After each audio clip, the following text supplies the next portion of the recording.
measure twice and cut once. We've all heard that saying, but is measuring twice even enough if you don't know what you're measuring? In this series of videos, I hope to show you not just physical techniques in measuring and marking, but also to introduce to you ideas and concepts in planning out your model, hopefully to alleviate any frustrations you might have as you approach that harsh deadline.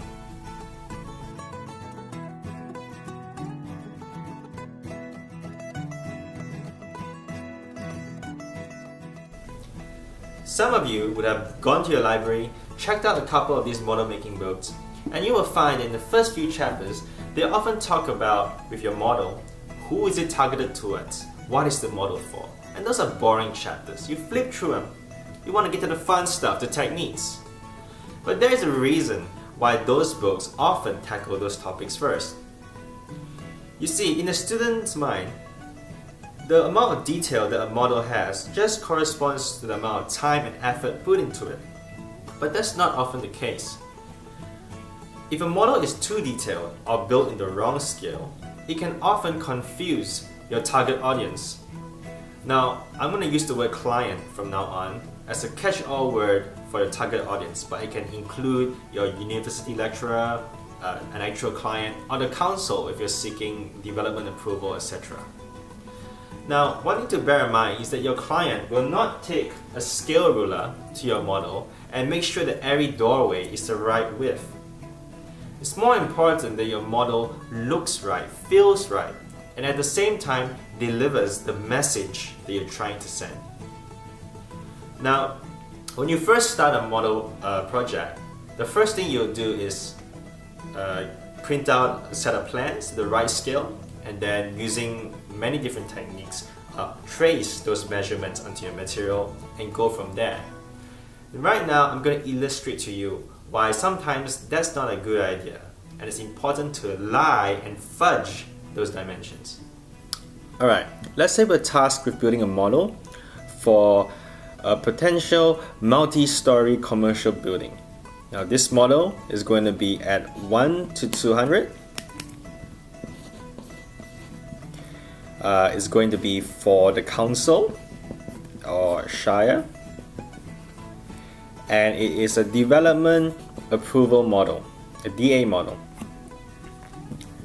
Now, this is the ground line, and I'm drawing in section. Let's say in the real world, from the ground line to the bottom of the slab is going to be 3 meters. The slab itself is going to be 300 mils, and it repeats. And the roof, let's say, is 300 as well. So in real world, this building is basically 9.9 meters tall, a 10 meter tall building.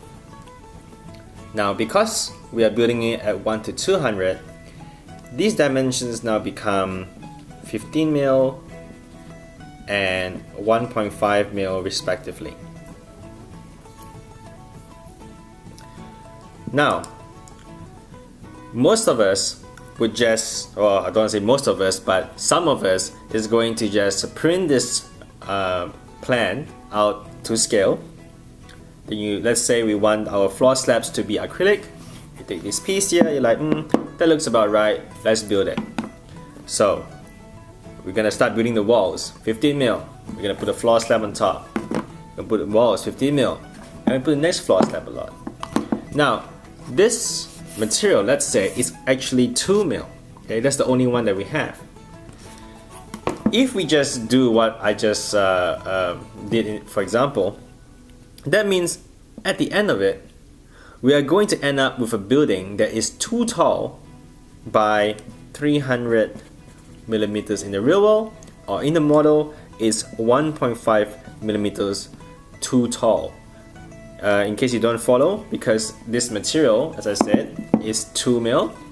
It looks good, you know, it looks like a nice size for our model, so we just decided to roll with that, but it's 2 mils. So each of these slabs is now 0.5 mils too thick. And we didn't catch that.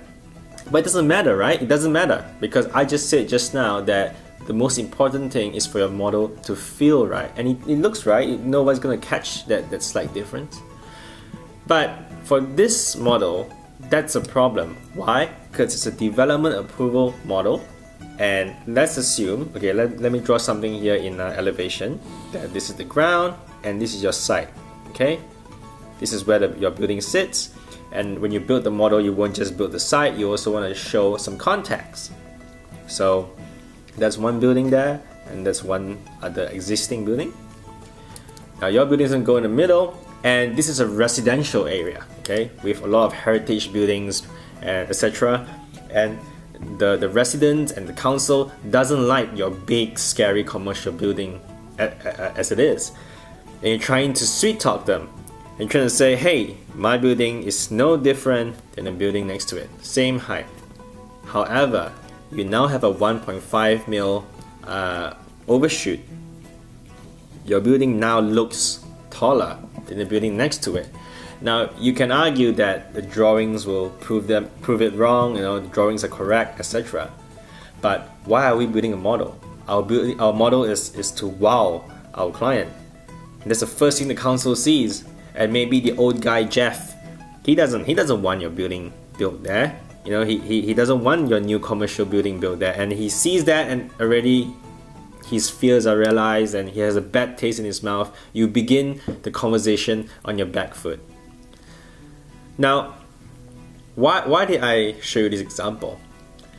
Because when you start building a model, that's why I said you need to first think, what is the message? What's most important? So for this sort of model, for a development approval model, important things could be heights, it could be setbacks from the road, the boundary, if your windows are, if you're building a very tall building next to a small building, is your windows looking to your neighbor's backyard? It depends on the regulation of your country or a council, state, etc. So you first have to ask yourself, what is most important? So in this model, I know that height is the most important. Before I build anything, I'm going to first make sure, okay, this height has to be that tall. So in this case, it will be 49.5 mils tall. That height cannot change in my model. I will first set that in. And then let's say I am stuck with using my 2 mil acrylic, or you know what, how about you got them laser cut. The sandbag, exactly the floor slab you want, is too late to change. This is what you gotta use. That height cannot change. So what can change will be the distances between the floor slabs. Remember, the council is not gonna take a ruler to ensure that's right. As long as it looks right, it's okay. As long as it's proportionate to each other, that's okay.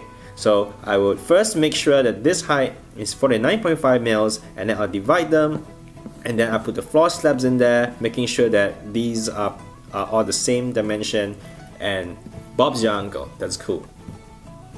Alright, let me give you another example now. Let's say the bottom of the commercial building is a car park, okay? So in elevation, it's gonna look something like this. It's gonna be a slab, and then you have, let's say, columns. Let's put 5 columns in, and they're supposed to be evenly spaced, okay? And then that one's a bit, anyway, they're supposed to be evenly spaced. Again, let's just say you don't have the right column size, or maybe you bought some of these products. This one's an L angle, but let's just say it's a column, okay? You got some of these, you want to use these, and they're not the right size.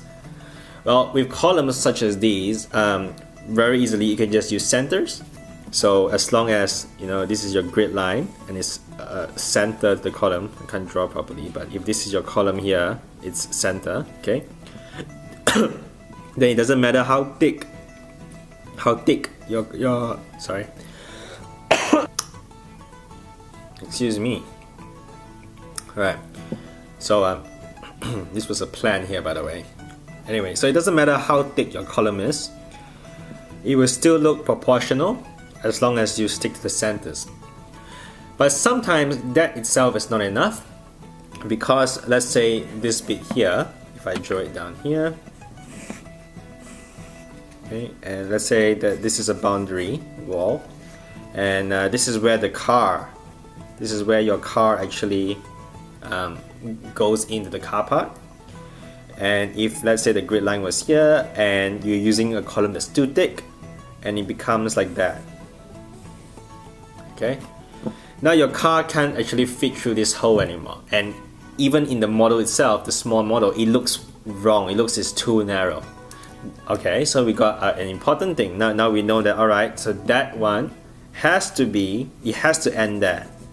The other columns can be centered, but that one, it cannot be centered. The face of the column, it has to end on this line here. So what would you do? Well, you might think to do, okay, let me just draw a new one here. You might say, okay, well then this one and this one cannot change.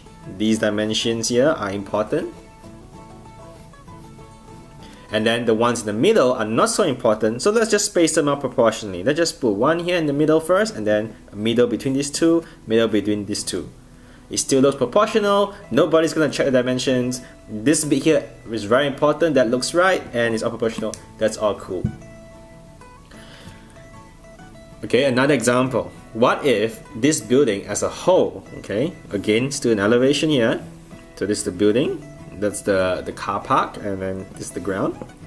The architect has designed it so that this bit here is all brick, this bit here is all wood, is some sort of design, and he wants a little white strip down here, or let's just say it's glazing, some nice glazing down here. That's where the lift core is, and he wants that bit here to read as just one straight line down with the column, with one of these columns here, and then these are all the other color columns. So now this column is the important column. That dimension, where this column is situated, that's the most important. So I'll do that one first. So I'll make sure that, let's say, so the column has to sit here, okay? And then we still have the same problem here with the car having to go through. So that dimension is important, so we have to put the dimension in. And then this is correct, that is correct. Now to make it proportional, I'll probably mirror this over there, over that side. So make sure this dimension is the same as that dimension. That dimension is the same as that dimension. And then I'll put another one right there in the middle. If you need to build something like those columns, for example, it's not a good idea to build them like this, and then like this, and then the next one, and then the next one, and the next one. Okay, and then you say, okay, well, from here to here is going to be 1 meter, and then from here to here is 1 meter, etc., etc., etc. Don't do this. In fact, when you set it out, you should jump. You should go like maybe one here, and then one here, and then maybe the one in the middle, and then you do that and everything. Now, why would you do this? Because if you do it this way, you might accidentally introduce errors that add up. So what I mean is, when you're spacing out this column from that column, your intention is to space it out by 1 meter. But when you're measuring, you make a mistake. Okay, well, I say 1 meter here, but let's say it's actually supposed to be 1 centimeter or whatever, and you got it wrong, and it ended up being in the real world 1.2 instead. Okay, now this is wrong.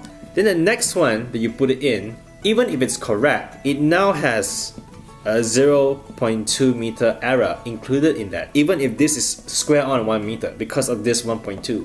Then the next one here could be 1.1, so now the error is 0.3, etc., etc.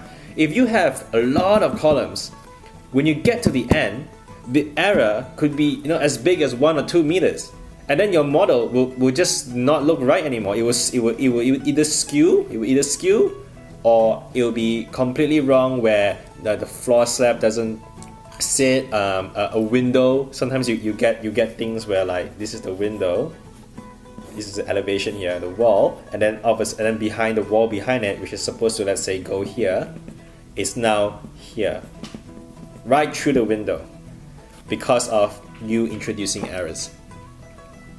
So if you have to build a lot of walls, a lot of columns in a grid, it's actually better if you can build from both sides in, or do the division that I did, where you build one here, and then you divide in the middle, then you divide again, so that even though there are still a little bit of errors that you introduce, from afar you can't see them because it still looks alright. So I hope I got my points across. It was quite difficult trying to draw the illustrations fast and be concise at the same time. I tried first to use a ruler and draw them to scale, but it was just taking too long. So I hope it was clear, but if it wasn't clear, just leave a comment and I'll try to get back to you. The main point is basically just to really understand what the model is for, what the message of the model is, find out which are the most important measurements, get those measurements down pat, and then plan everything else around those measurements. Not only is your material sometimes the common denominator, it could also be if you have this really intricate 3D printed part or acid etched louver of some sort. Those things need to take into consideration first before the rest. Thanks for watching, guys. I'll see you in the next video.